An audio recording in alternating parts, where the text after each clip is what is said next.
préfère que ce soit bien fait, et ça fait comme si c'était bien fait.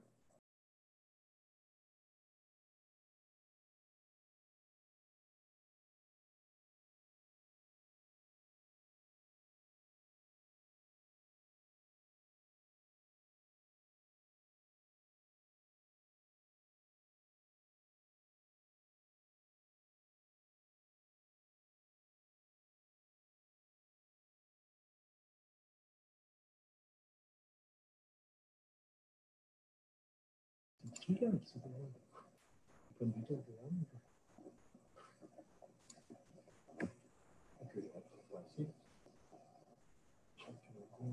Chaque solo n'est pas la même grandeur. Ouais. Il faut trouver la bonne.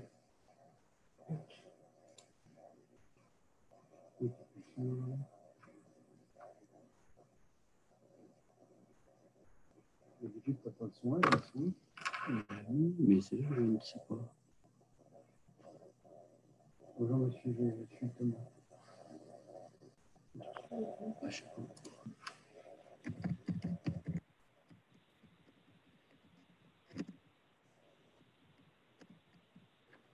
Il y a quelqu'un qui peut m'en priver. J'ai lancé, un jour, j'ai pas de son.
Oui, allô? Vous m'entendez? Oui, on t'entend, on t'entend. Ah, très bien, très bien. Désolé, un peu de problème de connexion Internet. Donc, bienvenue à toutes et à tous. Alors, je vois qu'il y avait des noms de personnes qui étaient déjà hier, avant-hier, donc bienvenue. Donc, on va continuer un petit peu nos lives, hein, tels qu'on les a démarrés cette semaine. On est déjà au 3e. Alors, en attendant que Mélissa accueille les nouveaux pour que chacun puisse un petit peu bien utiliser son équipement. Rapidement, hein, on va faire ces lives qui vont durer à peu près 1 heure, animés par Pascal.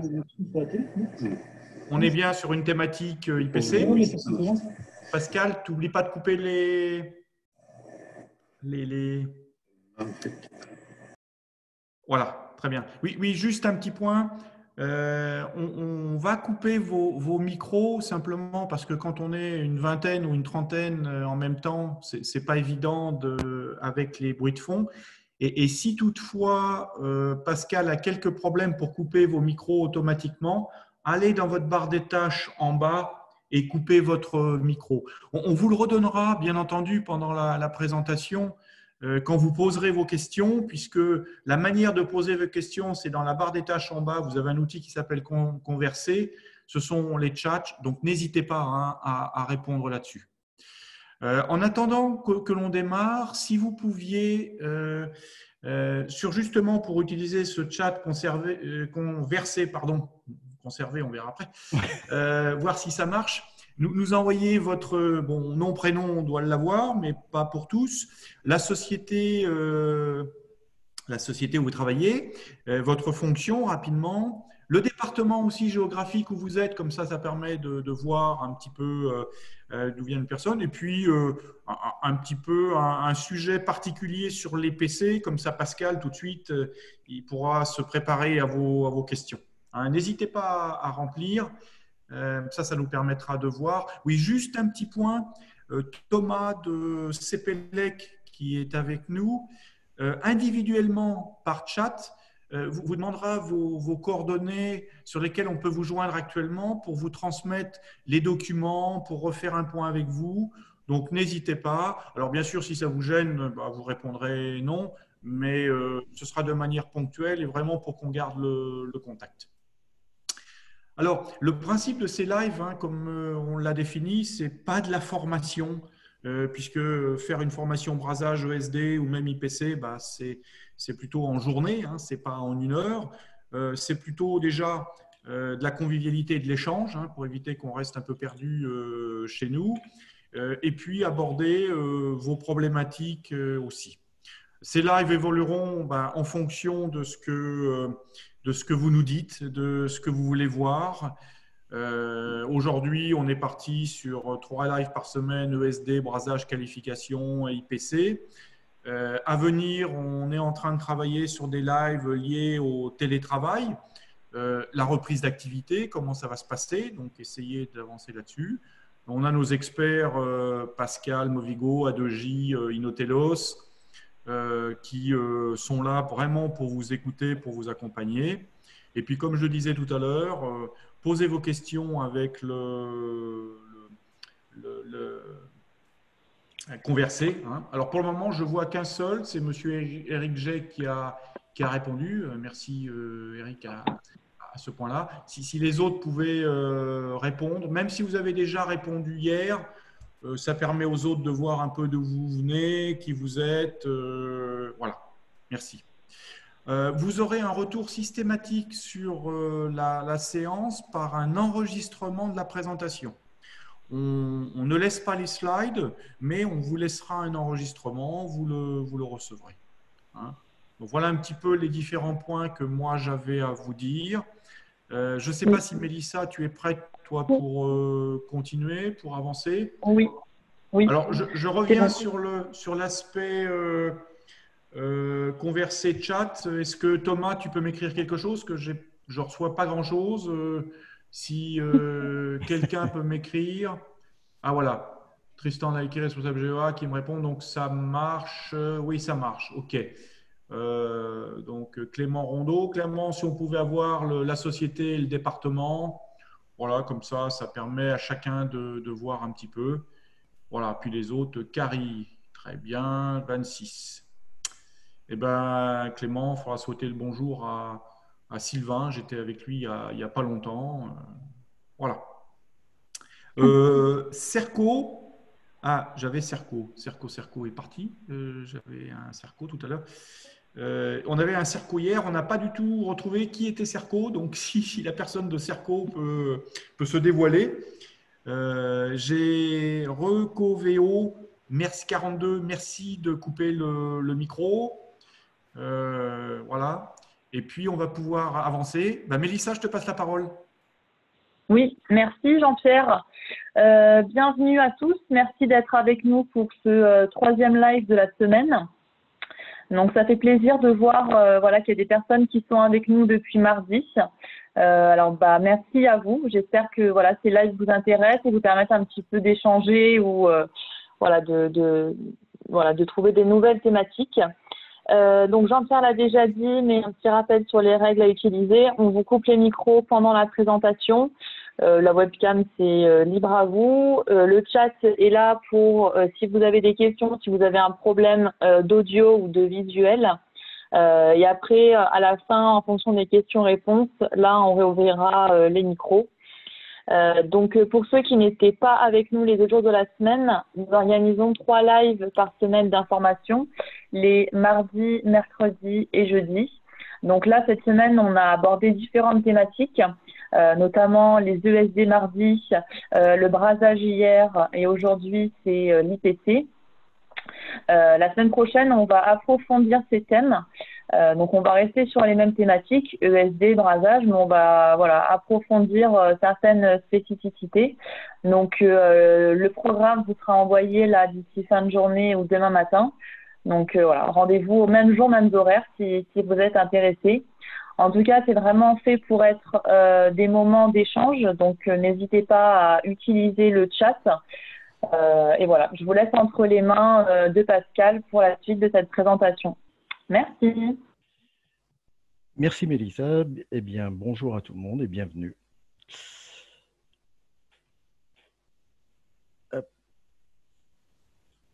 Alors, donc là, on va parler un peu d'IPC. Voici le sommaire. Donc, bon, petite présentation de CPLEC, Movigo. On commencera par un quiz pour vous mettre un petit peu en condition. Ensuite, je vous parlerai de l'IPC, les normes. On fera un petit point plus précis sur l'IPCS 110, qui est une norme qui est quand même très, très utilisée en France et dans le monde. Toujours pareil, une slide pour qu'on garde le contact. Et puis, il y aura des questions-réponses. Donc, pour CPLEC, je laisse la main à Jean-Pierre, comme d'habitude. Oui, alors pour ceux qui étaient déjà là, je vais essayer d'aller encore un petit peu plus vite. Pour les nouveaux, je vais quand même aller un peu vite aussi.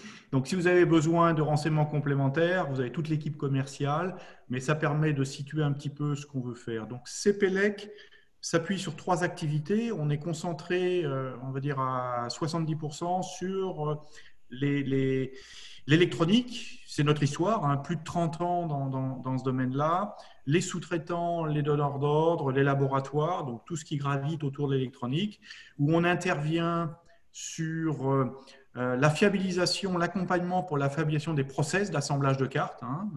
On intervient aussi pour tout ce qui est l'identification des zones à risque chez l'électronicien, tout ce qui peut être salle de vernissage, zone un peu sensible, etc. Donc, on va les accompagner sur l'identification, sur l'aspect procédure, et puis tout l'aspect aussi sécurité lié au traitement de la pollution liée au brasage, hein, fumée de brasage, mais aussi tout ce qui concerne le marquage laser, où de temps en temps on peut marquer sur des composants, on peut marquer sur des cartes ou autres. Eh bien, on va gérer les composés organiques volatiles, on va gérer les particules. Ce sont nos 3 activités de base.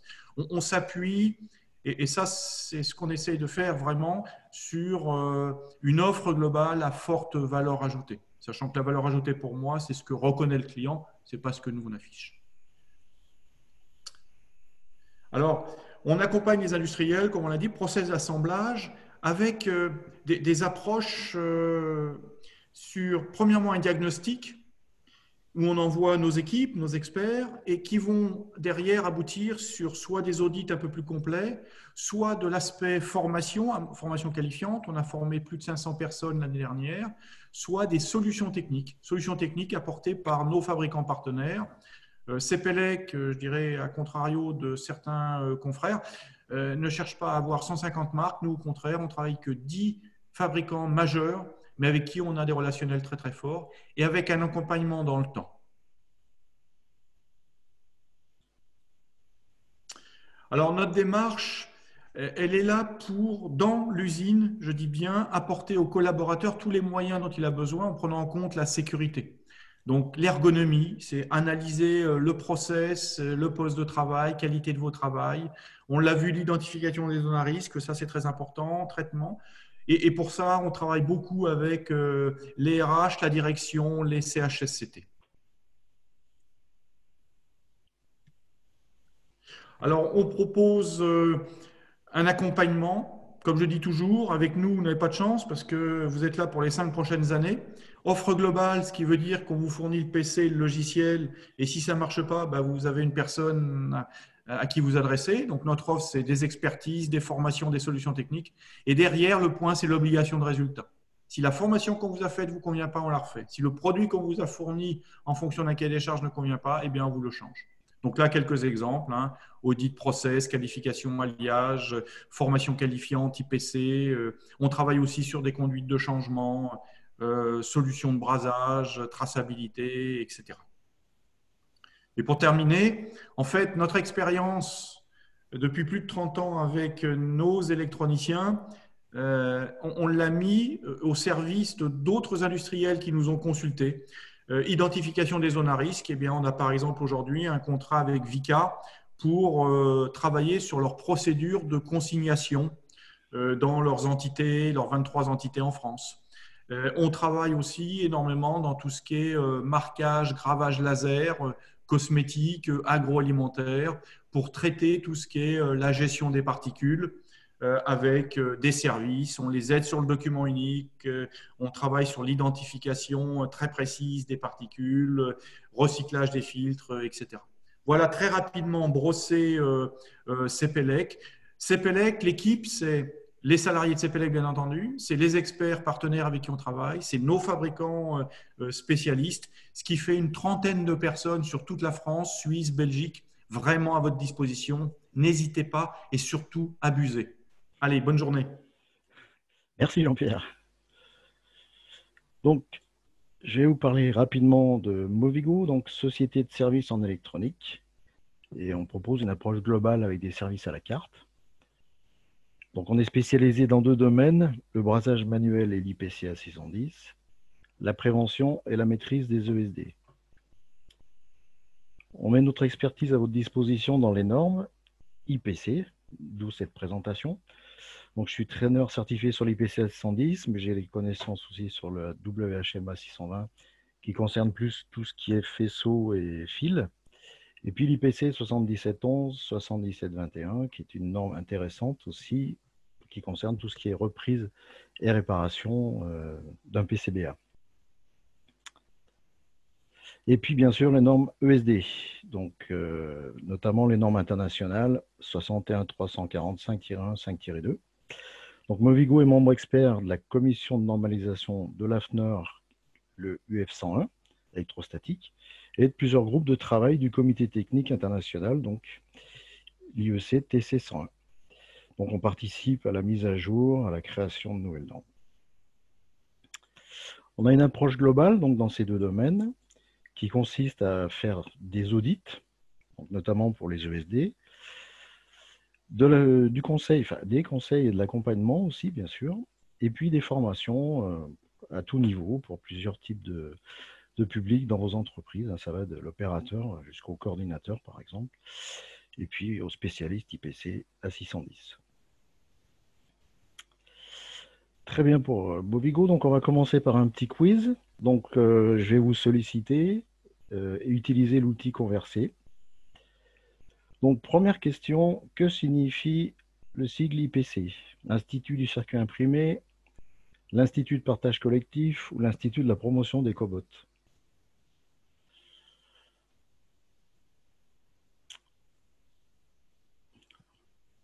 Normalement, c'est une question facile. Hein. Ah, tout le monde ne participe pas. J'ai les noms. Très bien. Effectivement, c'est l'Institut du circuit imprimé. Alors, c'est en anglais. Deuxième question. Bonne question. À quoi servent les normes IPC? 1. Augmenter la qualité des produits finis et la fiabilité. Assurer une production expérimentale et ouverte aux initiatives. Gérer et réduire les coûts. Et assurer une production rapide, amusante et dans la bonne humeur. Là, il y a plusieurs réponses.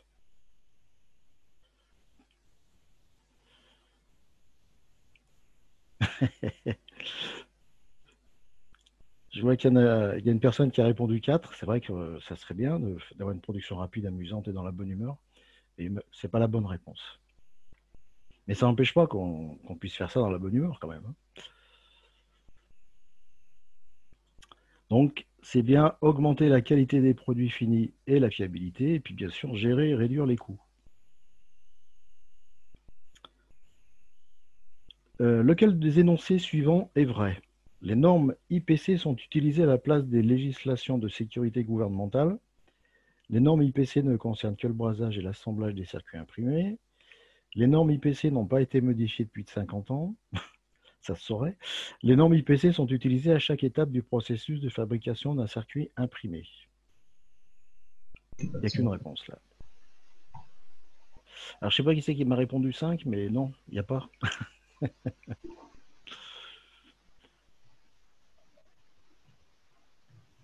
Ok. Oui, effectivement, c'est bien la réponse 4. Les normes IPC sont utilisées à chaque étape du processus. On va le voir par la suite. Et puis, alors je ne sais pas si vous connaissez les classes, mais lequel de ces produits est typiquement de classe 1? Système de mise à feu d'armes nucléaires, lampe anti-insectes, système ABS, donc d'un véhicule, ou défibrillateur automatique.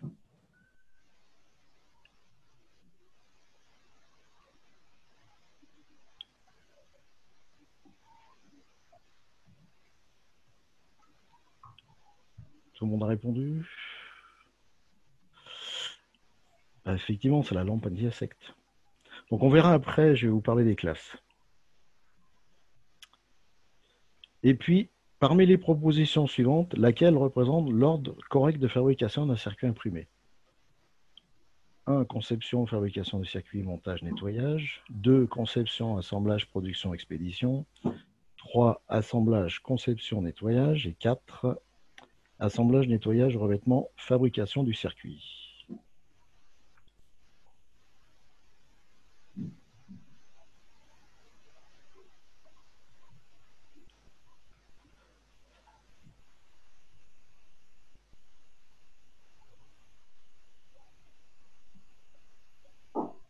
Oui, là, c'est vrai qu'il faut lire un peu. Hein.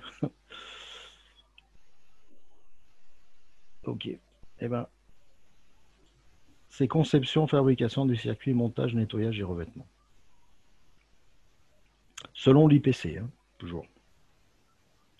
Ben, merci à vous d'avoir participé. Donc, on va parler de l'IPC. Avant ça, je vais vous lancer deux vidéos de l'IPC qui sont très bien faites. Donc, je vais pas intervenir parce qu'il y a une petite musique de fond. Et puis, de toute façon, je vais revenir après dans le détail pour expliquer ce que c'est que l'IPC. Donc ça, c'est une vidéo qui est pour leurs 60 ans. Et qui est très bien faite. Ça montre un peu l'évolution. Donc,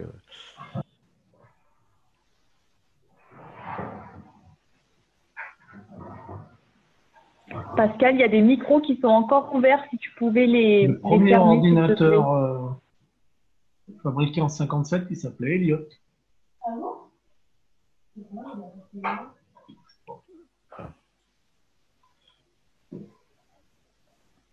Et le terme populaire désigne un bug. En fait, en anglais, bug, ça veut dire insecte. C'est le premier ordinateur qui est tombé en panne. C'est parce qu'un insecte était venu se mettre dedans et ça l'avait fait tomber en panne. Et ils avaient découvert que le dysfonctionnement il était dû à un insecte. Jean-François Brunet. Mais à l'époque, un ordinateur. Jean-François, Il ne nous entend pas. Un ordinateur gros. ça y est. Mais quand je coupe les micros, ça coupe la vidéo. Alors. Je suis désolé. Merci, Pascal.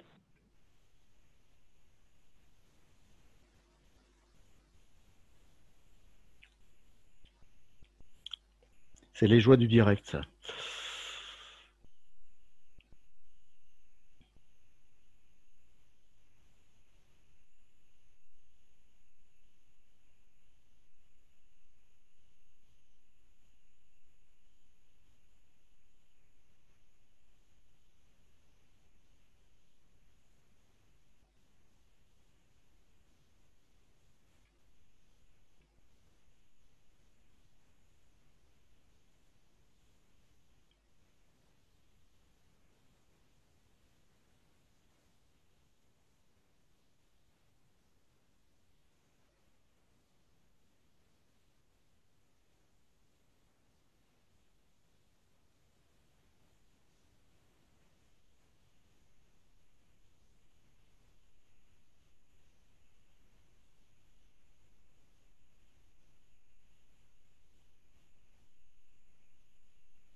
Alors, je ne sais pas si vous avez entendu la musique. Donc là, c'est une autre vidéo qui présente plutôt l'activité et les domaines d'intervention de l'IPC.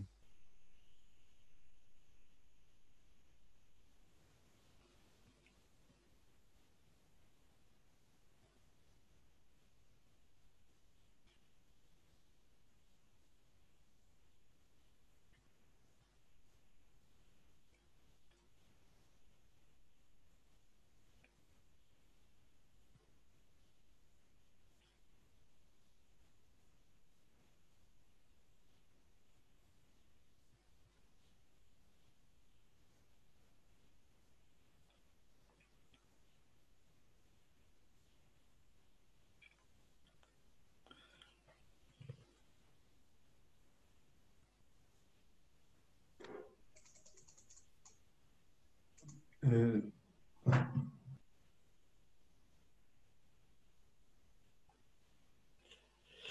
Alors, a priori, j'ai eu plusieurs retours comme quoi vous n'aviez pas la musique. Je ne vois pas trop, donc on creusera pour la prochaine fois. Je suis désolé pour ceux qui n'ont pas eu la musique. Alors, l'IPC, donc, on l'a vu, c'est l'Institut du circuit imprimé. Donc, je ne sais pas si vous l'avez vu, mais la société a été créée en 1957. Et en 2011, ils ont voulu donc changer un petit peu d'envergure. Ils ont ajouté la signature Association Connecting Electronic Industry à l'IPC. Ils ont gardé quand même l'IPC parce que l'IPC était très très connu. En gros, il y a à peu près 3800 membres dans 64 pays, dont à peu près 480 en Europe. Effectivement, le plus gros des membres se trouve en Amérique du Nord, parce que l'IPC c'est américain. Mais l'Asie, il y a 22%, l'Europe 14% et le reste du monde 2%. Alors, les membres sont des gens qui cotisent à l'association, mais il y a beaucoup plus de sociétés qui utilisent les normes IPC dans le monde. Donc, les sites IPC dans le monde sont implantés dans tous les continents finalement. Et pardon. Et en Europe. Tac. Donc en Europe, ils sont basés à Bruxelles. Donc, les missions de l'IPC, c'est donc une association commerciale mondiale. Donc, ils sont dédiés à l'avancement de l'excellence compétitive et de la réussite financière de ses membres et de l'industrie électronique. Ils consacrent des ressources donc, au programme d'amélioration de la gestion, de la technologie, à la création de normes pertinentes, à la protection de l'environnement aussi. Donc, ils ne sont pas tout à fait dans la lignée de Trump, et aux relations gouvernementales pertinentes. Et ils encouragent la participation active de tous leurs membres dans toutes les activités et engagent aussi à coopérer pleinement avec toutes les organisations connexes. Donc ils ont des liens effectivement à pas mal de sociétés de normalisation, notamment aux US. Donc l'IPC est vraiment déterminé à devenir l'association internationale de l'industrie la plus reconnue pour l'industrie de l'électronique. Je dirais qu'ils ont quand même atteint leur objectif parce qu'actuellement, c'est vraiment l'association internationale qui est connue dans le monde et utilisée et reconnue. Donc là, je vous ai mis leurs objectifs, donc les normes. Donc leur objectif, ce qu'ils annoncent sur leur site, c'est d'être l'organisation la plus respectée, connue pour son leadership et son empreinte mondiale, en fournissant des normes et des programmes de qualité pour soutenir l'industrie de l'électronique. Ensuite, il y a l'éducation. Donc, ils veulent devenir le premier fournisseur de l'éducation et des connaissances de l'électronique à l'industrie électronique. Ils ont aussi un objectif de défenseur, c'est-à-dire qu'ils veulent être reconnus comme étant un défenseur le plus influent de l'industrie pour un environnement d'affaires réglementaire et législatif pour permettre à ses membres d'améliorer leur compétitivité mondiale. Et puis, bien sûr, ils apportent des solutions. Donc, ils travaillent de concert avec l'industrie électronique pour identifier et collaborer à la recherche de solutions aux défis de l'industrie. Donc, les adhérents, ils sont plus de 3800 sociétés membres dans le monde. Donc, il y a à peu près 9% de fabricants de PCB, 26% d'EMS, 24% de fournisseurs de matériaux, procédés et services, 33% d'OEM et 8% à peu près de gouvernement, éducation, organisation à but non lucratif. Alors que fait l'IPC? Elle fait aussi de la formation et de la certification. Elle fait des programmes de gestion aussi. Elle organise des conférences et des expositions. Elle œuvre pour le développement professionnel et l'enseignement technique.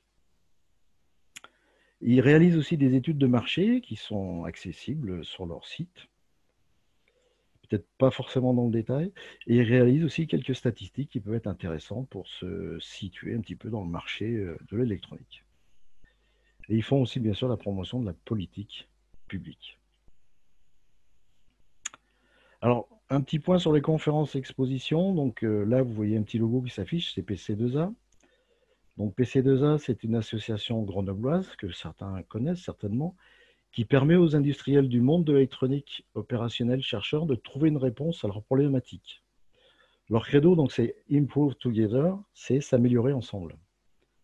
Donc on organise, enfin, je fais partie du comité directeur aussi, au même titre que CPLEC. Donc on organise des conférences sur une thématique qui est proposée par les adhérents. On organise aussi des groupes de travail sur des problématiques communes, des présentations aussi par nos adhérents d'une expérience, d'un savoir-faire, leur point trimestriel, et puis il y a des réunions d'orientation qui sont mensuelles. Et donc PC2A a organisé en septembre 2018 une conférence en collaboration avec l'IPC sur l'IPC WHMA European Wire Harness. Donc je crois de mémoire qu'il y avait entre 80 et 100 personnes, il y avait 2 journées. Donc c'est une conférence qui avait été organisée à Lyon. Et puis il y a les IPCDES qui sont prévus, enfin qui étaient prévus plus tôt, mais vu les événements qui sont repoussés au 9 septembre, dans le 49, la barrière en Anjou. Donc là, ça serait il y a 2 jours, je crois, qui sont prévus, ce sont des journées d'échange sur la conception des PCB, donc avec des spécialistes. Et puis donc, alors ça c'est sans PC2A, IPC organise aussi des concours de brasage dans différents salons dans le monde, notamment en France, il y en a. Et puis après, il y a une finale qui est quand même assez sympathique, parce que ça se passe souvent à Las Vegas. Donc ça vaut le déplacement. Alors les normes. Donc les normes, ce sont des guides. Ça représente les meilleures pratiques pour l'industrie électronique. Donc c'est à usage volontaire, c'est-à-dire qu'on décide d'utiliser ou pas. Ou quelquefois, c'est un de nos clients qui nous impose d'utiliser. Mais ce n'est pas du tout obligatoire. Donc c'est les meilleures pratiques pour l'industrie électronique. C'est concentré sur les besoins de l'industrie de l'électronique. Elle propose des informations relatives à la chaîne de production globale et des matériaux à l'assemblage final. Il y a plus de 300 normes qui sont actives, qui sont disponibles dans différentes langues. Alors malheureusement, les normes françaises arrivent souvent un petit peu après. Et il y a aussi des services de notification sur les nouvelles versions.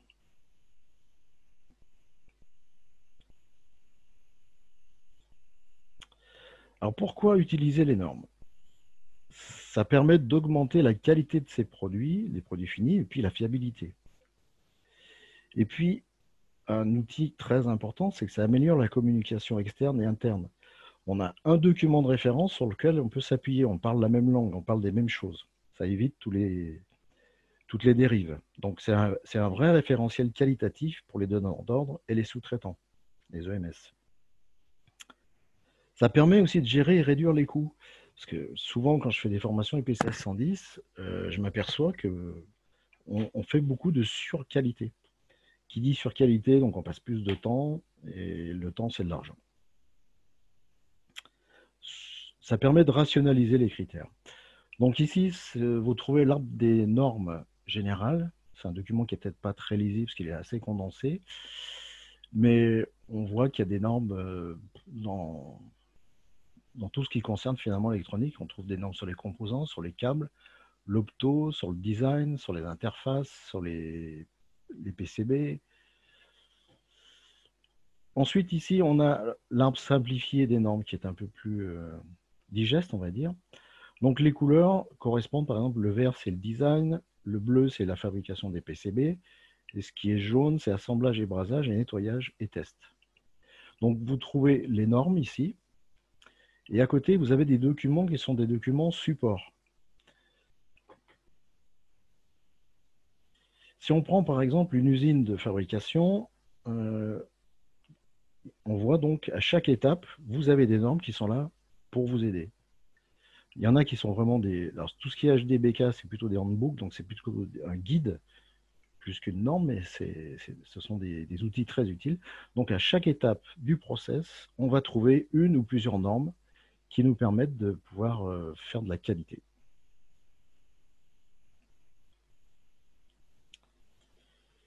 Donc, régulièrement aussi, IPC travaille sur de nouvelles normes.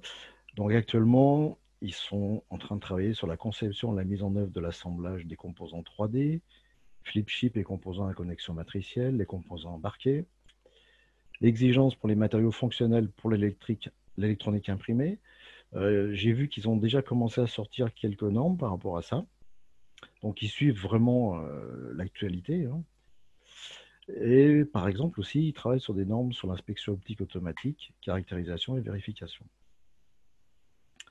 Les normes donc sont écrites par des techniciens pour des techniciens. Elles sont, alors, je peux comparer parce que je côtoie les normes IPC et les normes ESD. Les normes IPC sont beaucoup plus fonctionnelles, pragmatiques, et elles sont très peu sujettes à interprétation. Alors que les normes ESD, c'est plus complexe. Donc, ils mettent aussi en place des programmes de certification technique, donc qui sont développés et approuvés par l'industrie. Au même titre que les normes sont écrites par des techniciens, eh bien, tout ce qui est programme de formation, de certification, c'est aussi réalisé par des techniciens. Il y a aussi, bien sûr, des comités pédagogiques. Et puis, la formation, elle conduit à une certification qui est sécurisée et vérifiable pour les instructeurs, l'équipe de qualité, gestion et opérateurs. N'importe qui peut vérifier sur le site IPC si une certification est réelle et toujours d'actualité. Et ils ont mis en place des systèmes qui permettent de vraiment sécuriser la certification. Donc, les tests sont faits sur les serveurs IPC et sont vraiment sécurisés. Donc, parce que pour eux, c'est important et c'est vrai que c'est une reconnaissance internationale. Hein. Donc, pour que ça garde sa valeur, ben, ils sécurisent les tests. Allez, petite question. N'hésitez pas. La certification obtenue, elle appartient à l'IPC, à la société qui a payé la formation ou à la personne qui a suivi la formation?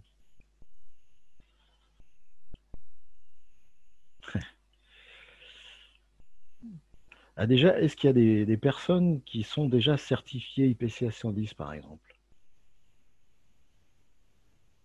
dans l'Assemblée?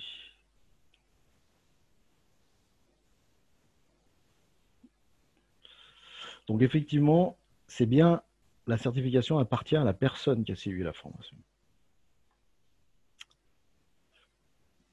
J'ai pas eu de réponse là sur s'il y a des personnes qui sont déjà certifiées sur l'IPC. Si, j'ai eu qu'une réponse. Non? Oui? Ah, bienvenue. Oui, je vois que Anne est CIT, d'accord. Ok, merci. Alors, quels sont les avantages d'une certification technique? Les entreprises qui vont investir dans des programmes de formation et de certification, elles démontrent aussi un engagement personnel et organisationnel envers l'excellence. Alors, bien sûr que c'est un outil commercial, marketing très fort, parce que vos clients vous le demandent aussi. Hein. Et c'est aussi, je pense, quand même quelque chose qui amène de la reconnaissance au niveau de l'équipe. Hein. Ça a aussi l'avantage dans les ventes, les achats et l'emploi de répondre aux exigences des OEM et des entreprises de fabrication d'électronique. Et effectivement, ça permet d'obtenir une reconnaissance, c'est un peu ce que je disais tout à l'heure, importante de l'industrie pour l'entreprise et la personne. Alors, voici les programmes de certification standard à ce jour à l'IPC. Donc tout d'abord, vous avez la JSTD 001. Donc ce sont les exigences des assemblages électroniques brasés. J'en ai un peu parlé hier. Donc c'est une norme qui est très, très bien faite. Elle est, ce que je disais, un peu opérationnelle. Et malheureusement, pas très implantée en France. Alors qu'aux US, elle a autant de succès finalement que l'IPCA 110. Parce que là, dans cette formation, vous avez de la pratique. Et donc, les personnes qui reçoivent une certification, ils valident des connaissances théoriques et des connaissances pratiques. Ensuite, vous avez l'IPCA 600 qui concerne donc les PCB, c'est l'acceptabilité des circuits imprimés nus. L'IPCA 610, acceptabilité des assemblages électroniques. L'IPC WHMA 620, donc ce sont les exigences et critères d'acceptabilité pour l'interconnexion des faisceaux de fil et de câbles. Pardon. L'IPC 7711, 7721, j'allais l'oublier, donc alors que celle-ci, je la trouve vraiment très bien. C'est une norme qui concerne tout ce qui est... Enfin, c'est en fait deux normes qui sont regroupées. Donc, c'est reprise, modification et réparation des assemblages électroniques. Ça parle de tout. On peut réparer une piste, on peut débraser ou rebraser un composant. Enfin, elle est très, très complète. Et par exemple, les personnes qui ont suivi le webinaire d'hier, les techniques de brasage de composants de CMS que j'ai montrées, elles sont issues justement de cette norme. Là-dedans, par exemple, vous allez trouver aussi des guides pour braser, débraser les BGA, les QFN, pour rebiller les BGA. Enfin, souvent, il y a plusieurs façons de faire qui sont proposées, donc elle est très riche. Et elle s'enrichit aussi, en plus, assez rapidement. Pour continuer, donc ensuite, il y a l'IPC 6012. Donc là, ça concerne les définitions et spécifications des propriétés des PCB rigides. Et puis, donc, le dernier programme de certification qui est sorti, ça fait maintenant 4-5 ans, je crois. Donc, c'est les CID, les Certified Interconnect Designer Basic et CID+. Donc là, c'est un programme de perfectionnement professionnel qui fournit une évaluation des compétences de base en conception de circuits imprimés, basée sur les normes de l'industrie plutôt que sur les spécifications d'une seule entreprise. Par contre, c'est une formation assez lourde parce qu'il y a un travail de préparation de 15 jours à 3 semaines. Parce que là, le fait, c'est que vous ne voyez pas qu'une norme, vous en voyez toute une famille. Et les cours donc améliorent et évaluent les connaissances techniques. C'est comment transformer un circuit électrique en une conception de PCB pouvant être fabriqué, assemblé et testé. C'est des petits mots simples, mais pouvant être fabriqués, c'est quand même hyper important, quoi. Parce on voit souvent qu'on fait de la reprise alors qu'il y a eu un petit problème de conception, quoi.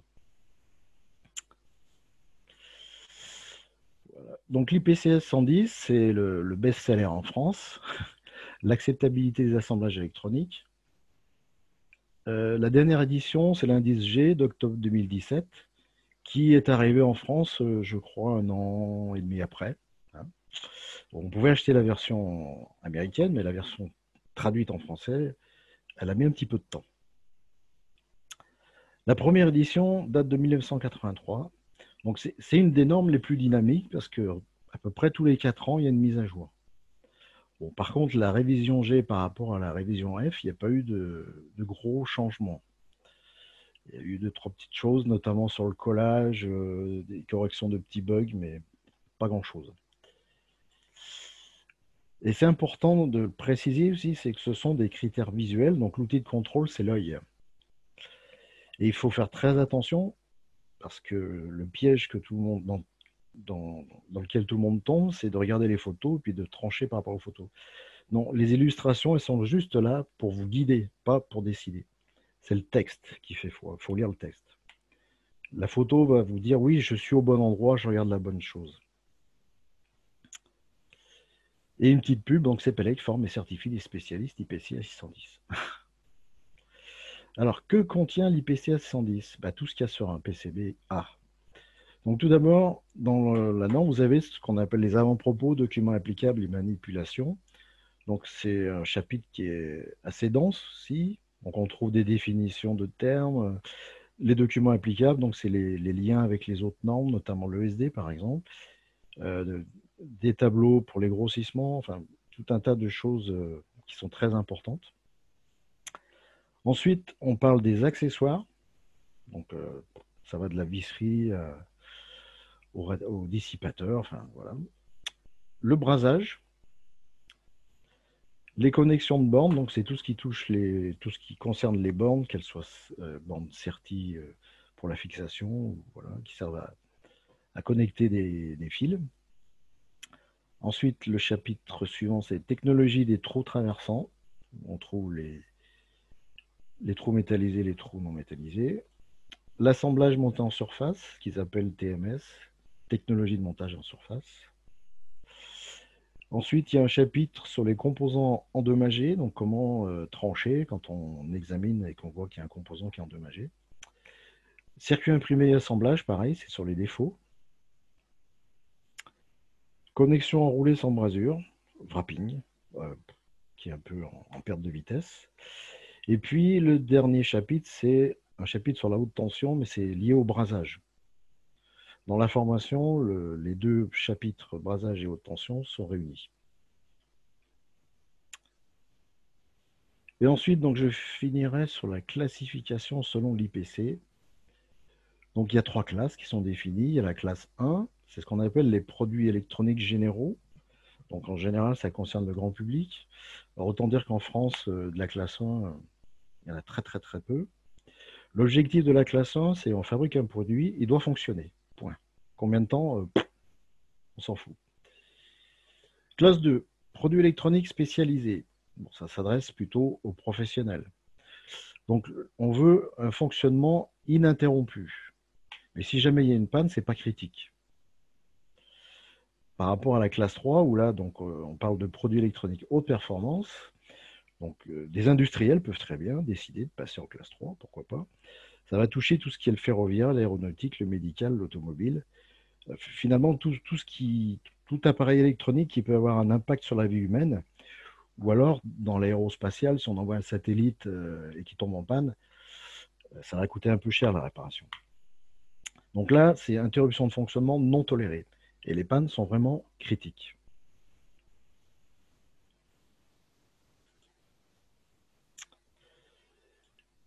Et donc, je finirai par cette page-là. Donc, pendant cette période assez difficile, donc restons en contact. Vous pouvez contacter CPLEC par différents moyens. Il y a Skype, WhatsApp, Teams, téléphone, mail. Et moi, je reste à votre disposition aussi. N'hésitez pas à me solliciter. J'ai du temps. Donc, soit vous m'envoyez un mail, soit vous m'appelez. Il n'y a pas de problème. Je reste à votre disposition.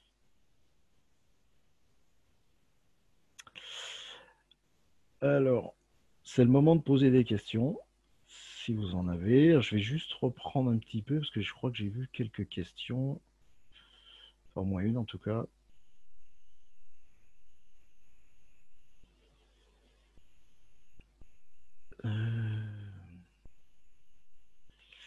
Il me semble avoir vu une question sur les méthodologies de profil de four.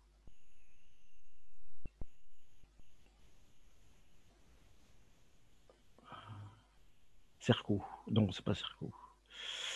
Alors, est-ce qu'il existe une norme IPC qui donne une méthodologie pour définir un profil de four pour un nouveau produit? Alors, je vais être très humble, je n'ai pas la prétention de connaître les 300 normes. Mais à ma connaissance, comme ça, je n'ai pas l'impression. Je sais qu'il y a des normes qui donnent des profils de four de refusion, par exemple, des normes qui sont sorties spécifiquement pour des composants, type les BGA et les QFN. Et dans ces normes-là, vous trouvez des profils de température pour les fours. Alors, j'ai une question de Anne. Dans quel IPC peut-on trouver la température de fer abrasé en bout de panne? Alors, c'est dans l'IPC 7711 7721 où ils parlent de commencer à faire des tests à partir de 315 degrés pour de l'alliage sans plomb. Et je me demande si dans les STD 001, ils n'en parlent pas un peu aussi. J'avoue que ça fait longtemps que je ne l'ai pas ouverte. En tout cas, la 77 11 67 21 sûr.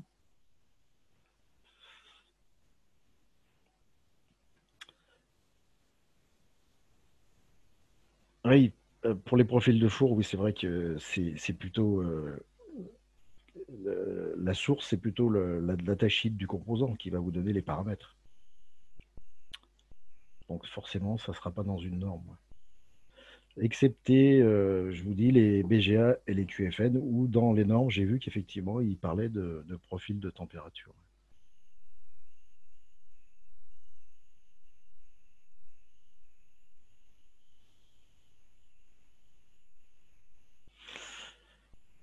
Ah oui, j'ai une remarque aussi qui est très intéressante de mon ami Jean-François. C'est vrai qu'il faut se reporter au spec des composants, mais il y a aussi la JSTD 033 qui parle des MSL et qui donne des informations. Très juste. Donc notamment, par exemple, tout ce qui est JSTD, je crois que c'était GEDEC, non, Joint Industry, qui a justement des liens avec l'IPC.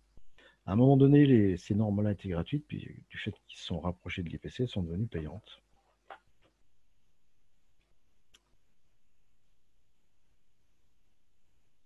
Avez-vous d'autres questions sur l'IPC?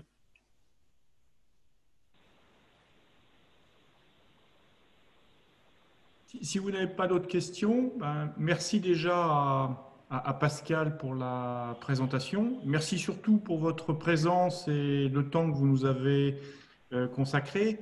Alors, bien entendu, vous l'avez vu, ces lives, c'est vraiment une sensibilisation. De semaine en semaine, on va avancer un peu plus dans les détails, un peu plus dans les sujets en fonction de vos attentes. Semaine prochaine, ESD, ça va être le test de marcheur. Brasage, on va aborder une partie sur composition de l'alliage, les matériaux, et après on ira sur la qualification. Donc on va vraiment avancer au fur et à mesure sur ces points-là. Mais bien entendu, une heure ne peut pas remplacer, comme on le disait, une journée de formation complète. Donc aussi bien Pascal que l'équipe CPLEC, on reste vraiment à votre disposition. Je vous remercie d'avoir transmis à Thomas vos coordonnées. Alors, on a besoin de coordonnées où vous êtes joignable actuellement pour pouvoir vous envoyer tout ce dont vous avez besoin, tous les nouveaux formats. Et à chaque nouvelle connexion, on vous enverra l'enregistrement de la séance précédente et aussi peut-être les enregistrements des autres séances. Comme ça vous permettra d'eux. Alors, juste un point. N'hésitez pas à faire de la pub. Si ça vous a plu, revenez, puisqu'il y en a déjà qui sont revenus. Donc, notre ami Denis, qui était un très très bon commercial de CPLEC, voulait donner une prime à la venue. Alors, peut-être qu'on distribuera les cookies fabriqués par Mélissa, à voir. On essaiera de trouver quelque chose. On essaiera de se faire un petit peu plaisir. Mais vraiment, revenez, posez vos questions. Ce qu'on fait, c'est pour vous. Donc, c'est votre outil à vous. Si on n'a pas d'autres questionnements ou d'autres interrogations, eh bien, on vous remercie. Et puis, à la prochaine fois. Et Mélissa, je te laisse dire au revoir à ton équipe, à tout le monde, si tu veux. Oui, merci à tous pour votre participation. C'est vraiment chouette, je trouve, d'avoir des personnes qui ont été avec nous toute la semaine. On espère vous revoir du coup la semaine prochaine aux mêmes horaires et aux mêmes jours pour continuer à échanger ensemble. Et si vous avez des questions, vraiment, n'hésitez pas à nous solliciter. Voilà, très très bonne journée à tous. Au revoir. Merci à tous et à bientôt.